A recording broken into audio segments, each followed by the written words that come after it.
नमस्कार मंडळी, एएसए मराठी या आपल्या चॅनलमध्ये आपणा सर्वांचं अगदी मनापासून स्वागत आहे। तुम्ही कधी मध्यरात्री जागे झाला आहात आणि अचानक स्वतःला असा प्रश्न विचारला का ज्यानं तुम्हाला आतून हादरवून सोडलाय? तुम्ही कधी तुमच्या पायांकडे पाहून विचार केलाय का ते पूर्वीसारखे मजबूत होतील का, की तुम्ही नकळतपणे हळूहळू त्यांची ताकद कमी करत आहात? हा प्रश्न ऐकायला साधा वाटेल, पण त्यामागील सत्य इतकं भयावह आहे की जर ते वेळेत समजलं नाही तर एक दिवस आयुष्यभर तुम्हाला आधार देणारे तेच पाय अचानक तुम्हाला आधार देणं थांबवू शकतात।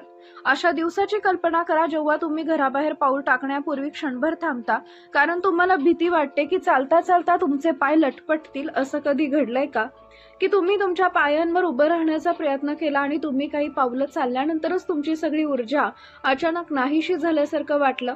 जणू कुणीतरी तुमच्या पायातील ताकद गुपचूप काढून घेतली आहे आणि तुम्हाला ते का घडलं हे देखील कळलं नाही। एक काळ होता जेव्हा आयुष्य खूप सोपं वाटायचं।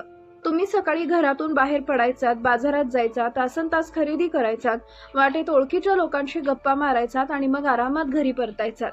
पूर्वी चालणं फारसं कठीण वाटत नव्हतं, तुमची पावलं आत्मविश्वासानं पडत होती आणि तुमचं शरीर दिवसभर तुम्हाला साथ देणाऱ्या ऊर्जेनं भरलेलं होतं।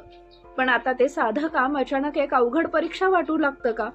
तुमच्या घराजवळील बाजारात जाण्याचा विचारानंही तुमच्या मनात एक अनाकलनीय भीती निर्माण होते का? थोडं अंतर चालल्यानंतर तुमचे पाय जड वाटतात का? तुमचा श्वास जलद होतो आणि जणू काही तुमचं शरीर तुम्हाला पुढे चालणं थांबवण्यास सांगत आहे असं वाटतंय का? हा केवळ थकवा नाहीये, हे एक असं लक्षण आहे ज्याकडे लोक अनेकदा दुर्लक्ष करतात, पण हे तुमच्या शरीरातील एक खोलवरच्या समस्येकडे निर्देश करतं। सकाळी उठल्यावर तुमच्या पायांना तळव्यांमध्ये, घोट्यांमध्ये किंवा गुडघ्याच्या आसपास विचित्र वेदना जाणवते का? जणू काही रात्रभर तुमच्या पायावर जड ओझे लादले गेलंय असं वाटतं का? अंथरुणातून उठल्याबरोबर तुमच्या पायांमध्ये ओढ, ताठरपणा आणि वेदना सुरू होते, जे हळूहळू दिवसभर तुमच्या सोबत राहते। दिवसाची सुरुवात अशा थकव्यानं होते ज्याचं कोणतंही स्पष्ट कारण दिसत नाही। अनेकांसाठी ही केवळ एक शारीरिक समस्या नाही, ते हळूहळू त्यांच्याकडे जीवनातील एक आनंद हिरावून घेतो। जेव्हा मुलं किंवा नातवंडे हसत खेळत तुमच्याकडे येतात आणि म्हणतात, आमच्या सोबत बसून खेळा, तेव्हा तुमच्या हृदयामध्ये कळ येते का? तुम्ही हसून काहीतरी निमित्त कारण सांगता, कारण जमिनीवर बसल्यावर उठणं किती कठीण असू शकतं हे तुम्हाला माहित असतं। जेव्हा घरातील सदस्य बागेत फिरायला जाण्याबद्दल बोलतात, तेव्हा थोडंसं चालल्यानंतर तुमचे पाय लटपटतील या भीतीनं तुम्ही ग्रासले जाता का? हे छोटे क्षण जे एकेकाळी जीवनातील सर्वात मोठा आनंद होता, हळूहळू नाहीसे होतात। आणि सर्वात दुःखद गोष्ट आहे की तुमच्या शरीरासोबत असं का घडते हे तुम्हाला समजत नाही। कधी कधी अगदी थोडं अंतर चालल्यानंही तुमचा श्वास जलद होऊ शकतो, तुमच्या हृदयाचे ठोके वाढतात आणि तुमच्या पायांमधील सर्व शक्ती नाहीशी झाल्यासारखं वाटते। बहुतेक लोकांना वाटतं त्याप्रमाणे हा केवळ वृद्धत्वाचा परिणाम नाही, हे गंभीर धोक्याचं चिन्ह असू शकतं। तथापि लोक अनेकदा याकडे दुर्लक्ष करतात, कारण त्यांना वाटतं की वृद्धापकाळ हे सामान्य आहे। सत्य हे आहे की या समस्येचं मूळ कारण बहुतेक लोकांच्या कल्पनेपेक्षा खूपच गंभीर आहे। वैद्यकीय शास्त्रानुसार अनेक प्रकरणांमध्ये पायाच्या अशक्तपणाचं खरं कारण केवळ वय नसतं, ते शरीरातील काही अत्यावश्यक पोषक तत्वांची कमतरता असते, ज्यामुळे तुमची हाडं आणि स्नायू हळूहळू आतून कमकुवत होतात। जेव्हा शरीराला आवश्यक पोषणाची कमतरता भासते, तेव्हा आपली हाडं आपली ताकद गमावू लागतात, त्यांची घनता कमी होते आणि ते आतून पोकळ होतात। यासोबतच स्नायूंची ताकदही कमी होऊ लागते, रक्ताभिसरण मंदावतं आणि पायांना पुरेसं पोषण मिळत नाही। परिणामी पायांमध्ये जडपणा, थकवा, वेदना आणि ताठरपणा यांसारख्या समस्या हळूहळू वाढतात। सर्वात भीतीदायक गोष्ट ही आहे की संपूर्ण प्रक्रिया खूप हळूहळू घडते, ती अचानक घडत नाही। अनेक महिने आणि वर्षांमध्ये हे बदल शरीरामध्ये शांतपणे घडतात आणि आपल्याला त्याची जाणीवही होत नाही। आपल्याला फक्त जाणवतं की आपल्यात पूर्वीसारखं ताकद राहिलेली नाही, पण का? खरं कारण आपल्या आकलनापलीकडे आहे। पण या कथेत एक असा भाव आहे जो तुम्हाला आश्चर्यचकित करू शकतो। या समस्येचं समाधान लोकांना वाटतं तितकं गुंतागुंतीचं नाही। त्यासाठी नेहमीच महागडे उपचार, तीव्र औषधं आणि गुंतागुंतीच्या वैद्यकीय प्रक्रियांची आवश्यकता नसते। बरेचदा उपाय आपल्या स्वयंपाकघरांमध्ये आढळणाऱ्या साध्यासुध्या पदार्थांमध्ये दडलेला असतो, ज्याकडे आपण सामान्य समजून अनेकदा दुर्लक्ष करतो। भारताच्या पारंपरिक आहार संस्कृतीमध्ये अनेक नैसर्गिक पदार्थांचा समावेश आहे, ज्याच्यामध्ये शरीराला पुनरुज्जीवित करण्याची विलक्षण क्षमता आहे। योग्य प्रकारे सेवन केल्यास ते केवळ हाडं मजबूत करण्यास मदत नाही करत, तर स्नायूंना पुनरुज्जीवित करण्यात आणि रक्ताभिसरण सुधारण्यातही महत्त्वाची भूमिका बजावतात। नैसर्गिक पदार्थ कालांतराने कमजोर झालेली शरीरातील शक्ती हळूहळू पुन्हा मिळवण्यास मदत करू शकतात. ते पायांचा ताठरपणा कमी करू शकतात, कमी करू शकतात आणि चालण्यामुळे येणारा थकवा देखील कमी करू शकतात. अनेकांसाठी हे बदल इतके लक्षणीय असतात की त्यांना थोड्याच वेळात अधिक हलणं आणि उत्साही वाटतं. आजच्या या व्हिडिओमधून आपण 5 शक्तिशाली भारतीय सुपरफूड्स बद्दल चर्चा करत आहोत, ज्यात पायांची ताकद पुनर्जीवित करण्याची क्षमता आहे. हे असे पदार्थ आहेत जे आपले पूर्वज वर्षानुवर्ष वापरत आलेत, परंतु आधुनिक जीवनशैलीमध्ये आपण त्यांना हळूहळू विसरत आहोत. पण केवळ या पदार्थांची नावं जाणून घेणं पुरेसं नाही. योग्य वेळ, योग्य प्रमाण आणि योग्य पद्धत जाणून घेणं तितकंच महत्त्वाचं आहे. चुकीच्या पद्धतीनं सेवन केल्यास ते अनेकदा अपेक्षित फायदे देत नाहीत. शिवाय काही सामान्य चुका आहेत ज्या लोक नकळतपणे करतात, ज्यामुळे शरीराला फायदा होण्याऐवजी नुकसान होऊ शकतं. म्हणूनच हा संपूर्ण विषय समजून घेणं महत्त्वाचं आहे, कारण जर तुम्ही अपूर्ण माहितीसह या प्रक्रियेकडे पाहिल्यास तुम्हाला अपेक्षित परिणाम मिळणार नाही. तथापि जर तुम्ही या संपूर्ण विश्लेषणाचा काळजीपूर्वक विचार केला तर तुम्हाला तुमच्या शरीराबद्दल एक असं रहस्य सापडू शकतं जे तुमची जीवनशैली पूर्णपणे बदलू शकते. पुढे जाण्यापूर्वी माझी एक महत्त्वाची विनंती आहे, जेव्हा तुम्ही हे ऐकत असाल तेव्हा तुमचे अनुभव फक्त स्वतःपुरते मर्यादित ठेवू नका. तुम्ही सध्या भारतातील कोणत्या शहरातून, गावातून किंवा खेड्यातून हा व्हिडिओ ऐकत असाल हे मला कमेंटमध्ये बॉक्समध्ये सांगा. जर तुम्हाला हाडांची कमजोरी, सांधेदुखी, थकलेले पाय किंवा शारीरिक ऊर्जेबद्दल काही प्रश्न असतील तर ते नक्की लिहा, कारण कधी कधी एका व्यक्तीचा प्रश्न हजारो लोकांच्या मनात दडलेल्या त्याच प्रश्नाचं उत्तर बनतो आणि हे ज्ञान एखाद्याच्या आयुष्यामध्ये मोठा बदल घडवून आणू शकतं.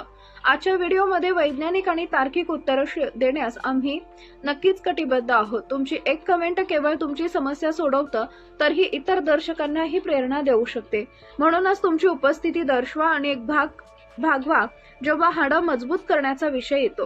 जेव्हा दूध ही पहिली गोष्ट मनात येते, पण तुम्हाला माहित आहे की लहान तिळाच्या दाण्यामध्ये दुधापेक्षा कित्येक पटीने जास्त कॅल्शियम असतं.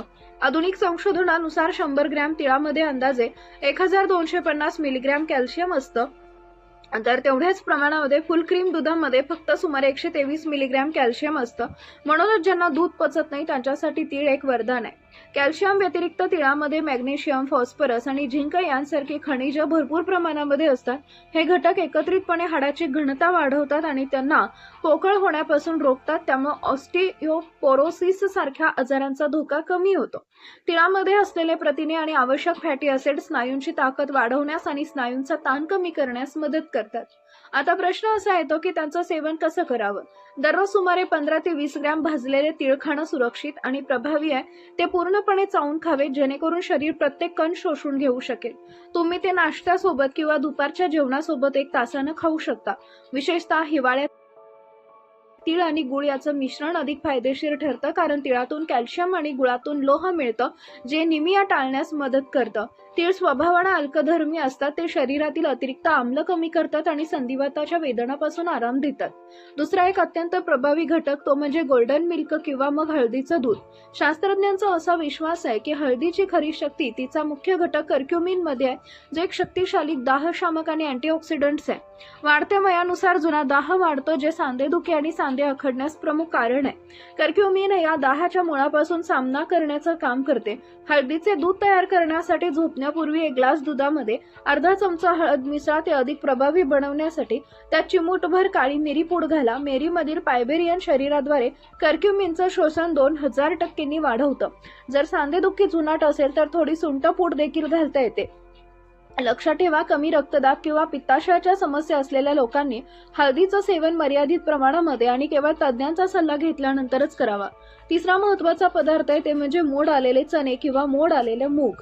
आपले पूर्वज म्हणायचे की मोड आलेले चणे खाल्ल्यानं घोड्यासारखी ताकद येते आणि विज्ञानही याला दुजोरा देतं. मोड आलेली धान्य प्रथिने आणि लोहाचा साठा, जे विशेषतः ज्येष्ठ नागरिकांमधील शारीरिक अशक्तपणा कमी करण्यासाठी उपयुक्त ठरतात. स्नायूंच्या निर्मितीसाठी आणि दुरुस्तीसाठी प्रथिने आवश्यक असतात, ज्यातील लोहामुळे हिमोग्लोबिनची पातळी सुधारते. यामुळे पायांना होणारा ऑक्सिजनयुक्त रक्ताचा पुरवठा सुधारतो. जेव्हा रक्ताभिसरण चांगलं असतं तेव्हा पायांमधील बधिरता, मुंग्या येणं आणि जडपणा हा आपोआप कमी होतो. मोड आलेले चणे आणि मूग, चिरलेला कांदा, टोमॅटो, लिंबाचा रस आणि सैंधव मीठ एकत्र करून तुम्ही एक पौष्टिक सॅलड तयार करू शकता. याचे सकाळच्या जेवणात सेवन करा. तुमची पचनसंस्था कमजोर असेल तर सहज पचनासाठी त्यांना हलकसं वाफवून घ्या. चौथा आवश्यक पदार्थ आहे तो म्हणजे बदाम. बदामामध्ये कॅल्शियम, मॅग्नेशियम आणि आरोग्यदायी चरबी भरपूर प्रमाणात असते. मॅग्नेशियम हाडे पोलादासारखी मजबूत करते आणि स्नायूंचं आकुंचन नियंत्रित करून पायाचे पेटके कमी करते. सकाळी 5 ते 6 बदाम रात्रभर भिजवून साल काढून दुधात मिसळून खा. जर चावायला त्रास होत असेल तर ते तुम्ही दळून दुधासोबत घेऊ शकता. 5वा आणि सर्वात जादुई घटक म्हणजे मेथीचे दाणे. आयुर्वेदामध्ये मेथीला सांधेदुखीवर रामबाण उपाय मानला गेलाय. संशोधनातून असं दिसून आलंय की मेथीचे दाहक विरोधी गुणधर्म संधिवात आणि गाऊट नियंत्रित करण्यासाठी आश्चर्यकारक काम करतात. 1 चमचा मेथीचे दाणे ग्लासभर पाण्यामध्ये रात्रभर भिजवून ठेवा.